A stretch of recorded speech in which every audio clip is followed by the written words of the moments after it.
Welcome to only IAS. स्वागत है आप सभी लोगों का प्रीलिम्स बूस्टर न्यूज डिस्कशन में। आज है 29 अक्टूबर 2020। तो आइए देख लेते हैं ऐसे कौन से इंपॉर्टेंट न्यूज़ एंड आर्टिकल्स हैं जो आज हम कवर करने वाले हैं। हमारा पहला आर्टिकल बूंदी के बारे में है। हाल ही में मिनिस्ट्री ऑफ टूरिज्म ने देखो अपना देश वेबिनार सीरीज के तहत एक वेबिनार का आयोजन किया। वेबिनार का टाइटल था Bundi architectural heritage of forgotten Rajput capital. इसी टाइटल से ये वेबिनार आयोजित किया गया। ये वेबिनार बूंदी के बारे में था। Bundi is a location in Rajasthan, south eastern Rajasthan में ये पड़ता है। लोकेशन देख लीजिए, ये है पूरा राजस्थान, इसके साउथ ईस्टर्न रीजन में यहाँ पर आपको बूंदी मिलेगा। तो बूंदी के बारे में ये बात की जा रही है। बूंदी एक राजपूत कैपिटल हुआ करती थी, जैसा कि आपको टाइटल से ही क्लियर हो गया होगा। तो ये कैपिटल किसकी थी? देखिए, राजपूतों की कई सारी शाखाएँ होती हैं।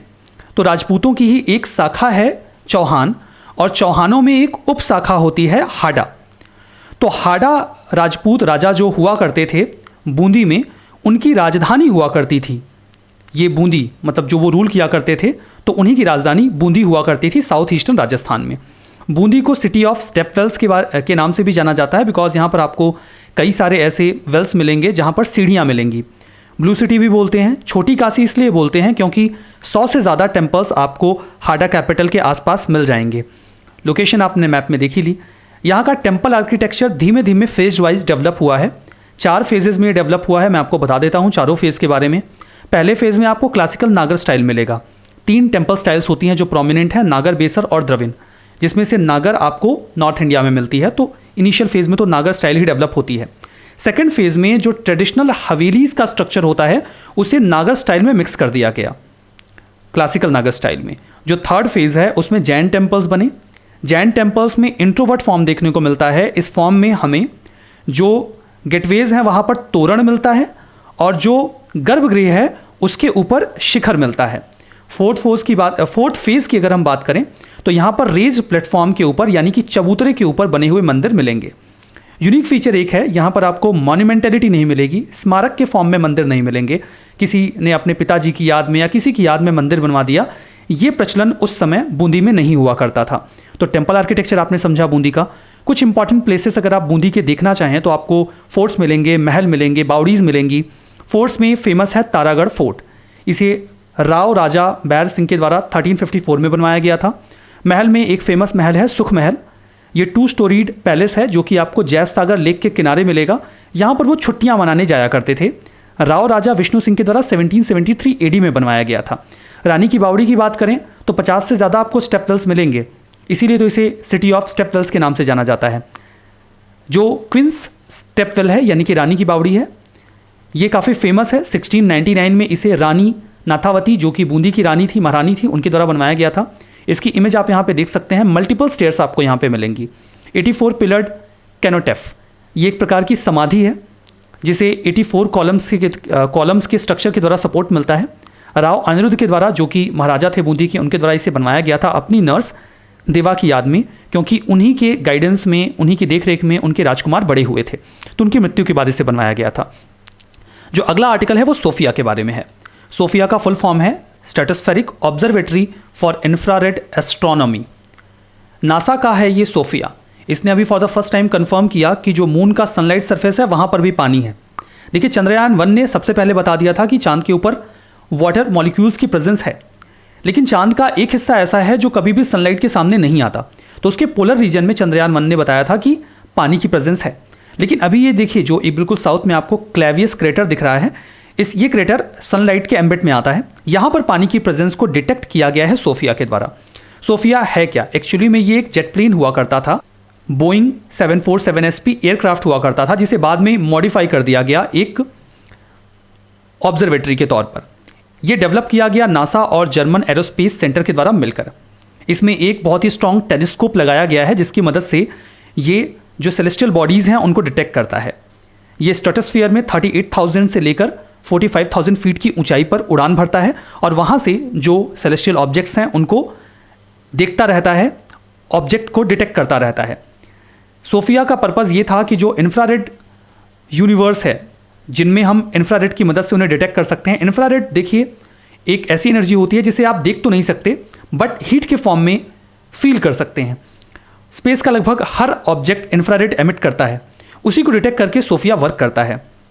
सिग्निफिकेंस इस डिस्कवरी की इसलिए है, देखिए सोफिया को मून को डिटेक्ट करने के लिए सिर्फ डेफिनेटली नहीं तैयार किया गया था, बल्कि हर प्रकार के सेलेस्टियल ऑब्जेक्ट के लिए इसे डेवलप किया गया था। लेकिन इसकी निगाह मून पर भी पड़ती है और मून के इस क्रेटर के ऊपर, जिसे क्लेवियस नाम दिया गया है, वहाँ पर ये पानी को डिटेक्ट करता है। ये इंपॉर्टेंट इसलिए है क्योंकि नासा का एक मिशन है आर्टेमिस प्रोग्राम, जिसके तहत 2024 में फर्स्ट वुमेन को चांद पर भेजा जाएगा और अगले मैन को भी भेजा जाएगा। मतलब एक आदमी औरत दोनों को भेजा जाएगा। वुमेन तो definitely for the first time चांद पर जाएंगी इस मिशन के जरिए। तो अगर हमें ये कंफर्म हो जाए कि चांद पर पानी है तो उसका इस्तेमाल रिसोर्स के तौर पे किया जा सकता है और यहाँ से कम वाटर कैरी करना पड़ सकता है, जिसको हम फ्यूल के तौर पे किसी भी मोड में इस्तेमाल कर पाएंगे। तो ये तो सिग्निफिकेंस है। ये देखिए, ये सोफिया है, यहाँ पर टेलीस्कोप माउंट किया गया है जो डिटेक्ट करता है इंफ्रारेड की मदद से सेलेस्टियल ऑब्जेक्ट्स को। जो अगला आर्टिकल है वो बेका के बारे में है, that stands for basic exchange and cooperation agreement. हाल ही में इंडिया यूएसए ने थर्ड इंडिया यूएसए 2+2 डायलॉग के दौरान, जो कि न्यू दिल्ली में हुआ, बेका को फाइनली साइन कर लिया। जो बेका है वो एक प्रकार का जियोस्पेटियल कोऑपरेशन इंश्योर करेगा। जियोस्पेटियल का मतलब होता है किसी ज्योग्राफिकल लोकेशन से रिलेटेड जो इन्फॉर्मेशन है वो हम आपस में शेयर कर सकेंगे। इसके लिए सैटेलाइट्स का या सैटेलाइट डेटा का इस्तेमाल किया जाएगा। इंडिया अपनी इन्फॉर्मेशन यूएसए को शेयर करेगा और यूएसए इंडिया को। इससे डेफिनेटली इंडिया को ज़्यादा फायदा होगा बिकॉज यूएसए का जो सैटेलाइट नेटवर्क है वो ज़्यादा मजबूत है। ये एक प्रकार का कम्युनिकेशन एग्रीमेंट है। नेशनल जियोस्पेशियल कहिएगा आप, इंटेलिजेंस एजेंसी जो यूएस के डिपार्टमेंट ऑफ डिफेंस के तहत कार्य करती है, और मिनिस्ट्री ऑफ डिफेंस जो गवर्नमेंट ऑफ इंडिया का है, इन दोनों के बीच में ये कम्युनिकेशन एग्रीमेंट अभी साइन किया गया है। पर्पज़ ये है, ये अलाउ करेगा इंडिया और यूएस को कि वो एक दूसरे को मिलिट्री इन्फॉर्मेशन शेयर कर सकेंगे जिसमें एडवांस सैटेलाइट और टोपोग्राफिक डेटा होगा। इसकी मदद से हम मिलिट्री एक्यूरेसी अवेल कर पाएंगे। मतलब जो हमारा हार्डवेयर सिस्टम है, कोई ड्रोन है, उसे कहाँ पर चीज़ों को कैसे डिटेक्ट करना है, उसके लिए हमें डेटा आसानी से मिल जाएगा। वेपन्स का भी हम बेहतर तरीके से इस्तेमाल कर सकेंगे और कोई अगर मिलिट्री मोबिलाइजेशन किसी जगह पे चल रहा है तो उसकी जानकारी भी हमें आसानी से एक दूसरे को शेयर की जा सकती है। क्रूज और बैलिस्टिक मिसाइल्स को भी हम आसानी से इस डेटा की मदद से चैनलाइज कर पाएंगे। बेका 4 इंपॉर्टेंट मिलिट्री कम्युनिकेशन एग्रीमेंट्स में से एक है। बाकी के 3 हैं general security of military information agreement, LEMOA और कोमकासा। ठीक है, इनके बारे में थोड़ा थोड़ा देख लेते हैं। जो लिमोआ है, लॉजिस्टिक्स एक्सचेंज मेमोरेंडम एग्रीमेंट, 2016 में साइन किया गया था।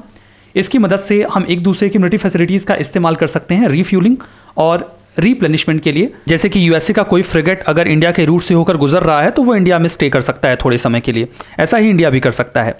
दूसरा है general security of military information agreement, 2002 में साइन किया गया था। इसके ज़रिए हम एक दूसरे को इंटेलिजेंस इंफॉर्मेशन शेयर कर पाते हैं। ये जो GSOMIA है, इसमें एक अलग से फ्रेमवर्क डेवलप किया गया या एक एनेक्शर है जिसे इंडस्ट्रियल सिक्योरिटी एनेक्स कहा जाता है, ISA। ये 2+2 डायलॉग जो 2019 में हुआ था उसके दौरान साइन किया गया था। इसमें हम क्लासिफाइड मिलिट्री इंफॉर्मेशन एक दूसरे को शेयर कर पाएंगे। COMCASA communication compatibility and security agreement 2018 में साइन किया गया था। ये लीगल फ्रेमवर्क है जिसके माध्यम से जो यूएसए है वो इंडिया को कम्युनिकेशन हार्डवेयर या फिर फैसिलिटीज़ प्रोवाइड करवाएगा, जिसके माध्यम से अगर हमने कोई इक्विपमेंट यूएसए से ले रखा है तो हम आपस में कम्युनिकेशन स्टैब्लिश कर पाएंगे, जो कि सीक्रेट होगा। सेंसिटिव इंफॉर्मेशन कोई भी और इन दो जो भी ऑब्जेक्ट्स हैं उनके बीच में चोरी नहीं कर पाएगा। लाइक यूएसए के 2 जेट्स हमारे पास हैं, इन दोनों जेट्स के बीच में बैठे जो पायलट्स हैं वो आपस में कम्युनिकेट कर सकते हैं उस फैसिलिटी की मदद से, और इस इंफॉर्मेशन को कोई और एक्सेस नहीं कर पाएगा। यद्यपि ये यूएसए की फैसिलिटी होगी तो यूएसए डेफिनेटली इसे एक्सेस कर सकता है। इस बात को लेकर काफ़ी विवाद भी रहा था जब कोमकासा साइन हो रहा था। तो 2+2 डायलॉग ये हाईएस्ट लेवल का इंस्टीट्यूशनल मैकेनिज्म है जिसमें 2 देशों के डिफेंस और फॉरेन मिनिस्टर्स मिलते हैं, महत्वपूर्ण मुद्दों पर बातचीत करते हैं। इंडिया इस प्रकार का मैकेनिज्म ऑस्ट्रेलिया, जापान और यूएसए के साथ रखता है। 2+2 डायलॉग इन देशों के साथ इंडिया के चलते हैं। हमारा अगला article agreement for electronic exchange of custom data के बारे में है। कस्टम डिपार्टमेंट किसी भी देश में जो भी सामान एक्सपोर्ट इंपोर्ट होता है उसको क्लियरेंस देने और उसके सुपरविजन पर अपना काम करता रहता है। Department of post, government of India जो इंडिया पोस्ट है, और United states postal service USPS, ये दोनों आपस में एक एग्रीमेंट अभी कर चुके हैं electronic exchange of custom data के बारे में। अगर कोई भी पोस्टल शिपमेंट यूएसए से इंडिया आ रहा है तो इंडिया में आने के बाद फिर उसमें कस्टम क्लियरेंस में काफ़ी टाइम लग जाता था। तो अभी ये बात हुई कि अगर कोई पोस्टल शिपमेंट इंडिया आ रहा है तो शिपमेंट के पहुंचने के पहले ही यूएसए उस शिपमेंट का इलेक्ट्रॉनिक डेटा इंडिया के कस्टम डिपार्टमेंट को फॉरवर्ड कर देगा। वो उसे पहले से प्रोसेस कर रखेंगे और जब ये शिपमेंट आएगा तो बहुत आसानी से उसे कस्टम क्लियरेंस बहुत कम समय में मिल जाएगा। ऐसा ही यूएसए इंडिया के साथ भी करेगा। इससे ईज ऑफ एक्सपोर्ट बढ़ेगा स्मॉल और लार्ज एक्सपोर्टर्स के लिए, क्योंकि कस्टम क्लियरेंस में अब कम समय लगेगा, क्योंकि जो शिपमेंट है, जो पोस्टल आइटम जा रहा है, उसके पहुंचने से पहले ही उसका इलेक्ट्रॉनिक डेटा दूसरे देश में पहुंचा दिया जाएगा। फीचर्स यही होंगे कि हम ट्रांसमिट और रिसीव कर पाएंगे electronic data international postal items के लिए, जो कि किसी भी आइटम के फिजिकल अराइवल के पहले ही अवेलेबल हो जाएगा। इलेक्ट्रॉनिक एडवांस डेटा, इसके एक्सचेंज की मदद से एक्सपोर्ट और इंपोर्ट आसान होगा। यूएसए टॉप एक्सपोर्ट डेस्टिनेशन है इंडिया के लिए, उसमें भी 17% जो एक्सचेंज हमारा पोस्टल चैनल्स में होता है वो यूएसए में ही जाता है, तो इससे काफ़ी आसानी हो जाएगी। काफ़ी लंबे समय से एक्सपोर्ट इंडस्ट्री की डिमांड रही थी कि कस्टम क्लियरेंस में काफ़ी समय लग जाता है। इलेक्ट्रॉनिक डेटा पहले पहुंचने की वजह से अब आसानी से कस्टम क्लियरेंस मिल जाएगा, तो सहूलियत हो जाएगी एक्सपोर्टर्स और इंपोर्टर्स के लिए। जो अगला आर्टिकल है वो वर्ल्ड इकोनॉमिक आउटलुक के बारे में है। अक्टूबर की जो अपडेट है वर्ल्ड इकोनॉमिक आउटलुक की, वो हाल ही में न्यूज़ में आई। इसमें बताया गया कि इंडिया का जो जीडीपी है उसमें 10% का कॉन्ट्रैक्शन देखने को मिला है 2020 के लिए, लेकिन 2021 का प्रोजेक्शन काफ़ी पॉजिटिव है। अभी -10% जीडीपी बताई जा रही है 2020 के लिए। कॉन्ट्रैक्शन का मतलब कि हम माइनस में जा रहे हैं। ग्लोबल ग्रोथ में जो कॉन्ट्रैक्शन है वो 4.4% का है, मतलब जीडीपी ग्रोथ -4.4% की है। हालांकि 2021 में ये बाउंस बैक करेगी ग्लोबल जीडीपी और 5.2% पे जाएगी, ये तो अच्छी बात है। जो इंडियन इकॉनमी है ये पेंडेमिक की वजह से काफ़ी ज़्यादा हिट हुई और इंडियन इकॉनमी की जो जीडीपी ग्रोथ है वो -10.3% रिकॉर्ड की गई। कोविड-19 के कंटेनमेंट के लिए जो प्रयास किए गए उससे सप्लाई एंड डिमांड कंडीशन प्रभावित हुई हैं और इंडिया की ग्रोथ रेट काफ़ी बुरी तरीके से प्रभावित हो चुकी है। यद्यपि जो वर्ल्ड इकोनॉमिक आउटलुक है वो ये बताता है कि 2021 में इंडिया बाउंस बैक करेगा और 8.8% की ग्रोथ रेट अवेल करेगा, जो कि चाइना जिसने अपनी ग्रोथ रेट को प्रोजेक्ट किया है 8.2%, उसे सरपास कर जाएगा। WEO वर्ल्ड इकोनॉमिक आउटलुक के बारे में बात करें तो ये एक सर्वे है जिसे इंटरनेशनल मॉनेटरी फंड यानी कि IMF कंडक्ट करता है। इसे साल में 2 बार पब्लिश किया जाता है, अप्रैल और अक्टूबर के महीने में। ये तो रहा वर्ल्ड इकोनॉमिक आउटलुक का आर्टिकल। देखते हैं अपना अगला आर्टिकल, जो कि कंपाउंड इंटरेस्ट वेवर स्कीम के बारे में है। हाल ही में गवर्नमेंट ऑफ इंडिया ने एक स्कीम को अनाउंस किया, scheme for grant of ex gratia payment of difference between compound interest and simple interest for 6 month to borrowers in specific loan accounts. ये इस स्कीम का नाम है, इसीलिए मैंने इस नाम को पूरा आपके लिए पढ़ भी दिया। एक्स ग्रेशिया का मतलब होता है कि फेवर कर दिया है, एक कृपा कर दी है कि आपका जो गैप है कंपाउंड इंटरेस्ट का और सिंपल इंटरेस्ट का वो हम पे कर देंगे। देखिए भी कोरोना के पेंडेमिक के आने की वजह से, कोविड-19 के आने की वजह से जिन लोगों ने लोन ले रखा था उनके लिए लोन के इंटरेस्ट को पे कर पाना काफ़ी मुश्किल हो रहा था। तो सरकार ने ये बोला कि मार्च के पहले जो लोन लिए गए हैं और जिनका अमाउंट 2 करोड़ से कम है, वो मार्च से अगस्त के बीच का जो ब्याज है या इंटरेस्ट है वो ना दें, कोई दिक्कत नहीं है। उनके इस आइटम को ना तो NPA डिक्लेयर किया जाएगा और ना ही उन्हें डिफ़ॉल्टर बनाया जाएगा, उसके बाद वो अपना ब्याज दे लें।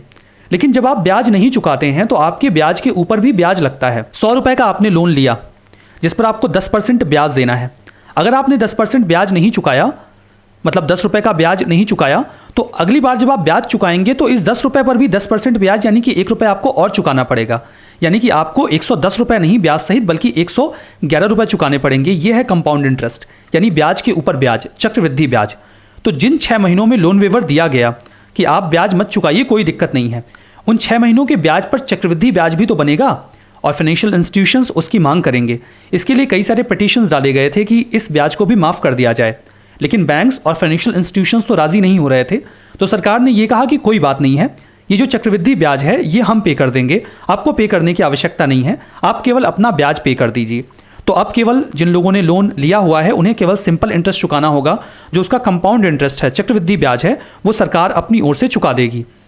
Categories: MSME loan, education loan, housing loan, consumer durable loan, credit card dues जो बचे हुए हैं, ऑटोमोबाइल लोन, पर्सनल लोन, ये सभी इसके एम्बिट में आएंगे। ये जो लोन्स हैं इसमें सरकार कंपाउंड इंटरेस्ट चुका देगी, लेकिन लोन का अमाउंट 2 करोड़ से कम होना चाहिए, उससे ज़्यादा हुआ तो नहीं।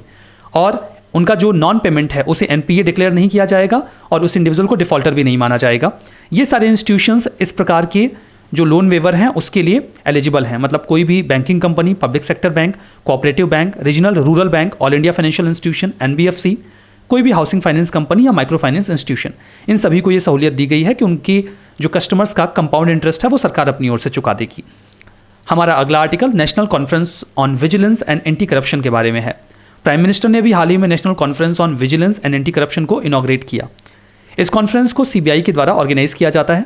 उद्देश्य यह है कि लोगों को अवेयर किया जाए ताकि लोग प्रॉबिटी को इंश्योर करें पब्लिक लाइफ में, करप्शन को कम किया जा सके।